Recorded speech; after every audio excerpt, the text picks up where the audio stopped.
আম গাছে আম নেই, শুধু আছে পাতা। সিঙ্গেল আছি, ভালো আছি, খাস না আমার মাথা।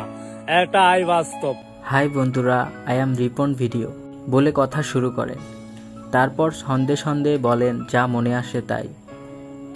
এভাবে সহজ সরলভাবে কন্টেন্ট বানিয়ে লাখো দর্শকের মনে জায়গা করে নিয়েছেন নেত্রকোনার রিপন মিয়া। তার কন্টেন্টে নেই কোনো নেগেটিভিটি, নেই চাকচিক্য অথবা জোর করে হাসানোর চেষ্টা। তবুও তার ভিডিওগুলো দেখে হাসেন সবাই। একটা সময় অন্যের বাড়ি থেকে চেয়ে আনা চালে যার ঘরে রান্না হতো, আর সেই রিপন মিয়া দেশের জনপ্রিয় কন্টেন্ট ক্রিয়েটরদের একজন। হ্যাঁ, এটাই বাস্তব। পেশায় রিপন একজন কাঠমিস্ত্রি। অন্যের বাড়ি বানানো তার কাজ হলেও রিপনের নিজের বাড়িটি ছনের তৈরি। ইদানিং আলোচনায় এলেও সোশ্যাল মিডিয়ায় রিপন প্রথম ভিডিও আপলোড করেন 2016 সালে। মাঝে কিছুদিন বিরতি দিয়ে 2019 সালে ফিরে নিজের নামে পেজ খুলে আবারও ভিডিও আপলোড শুরু করেন তিনি। ধীরে ধীরে তার ফলোয়ার বাড়তে থাকে, সেই সাথে বাড়তে থাকে জনপ্রিয়তাও।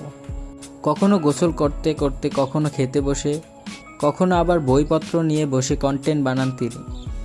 কৃত্রিমত্তার যুগে রিপন মিয়া শুধু ব্যতিক্রমী নয়, জীবনকে ভিন্নভাবে দেখার একটা আয়নাও বটে। সোশ্যাল মিডিয়ার ট্রেন্ডিং সকল আপডেট পেতে চ্যানেলটি সাবস্ক্রাইব করে সাথেই থাকুন। ধন্যবাদ।